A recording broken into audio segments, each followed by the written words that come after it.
திருநீரில் மறந்திருக்கு தெரியுமா? அதை தினம் அணிந்தால் புகழிருக்கு புரியுமா? கந்தன் திருநீரில் மறந்திருக்கு தெரியுமா?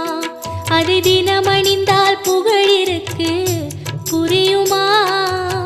கந்தன் திருநீரில் மறந்திருக்கு தெரியுமா? நெற்றிக் கண்ணில் பிறந்தவனே தெரியுமா? அவனை சுற்றி வந்தால் பலன் இருக்கு புரியுமா?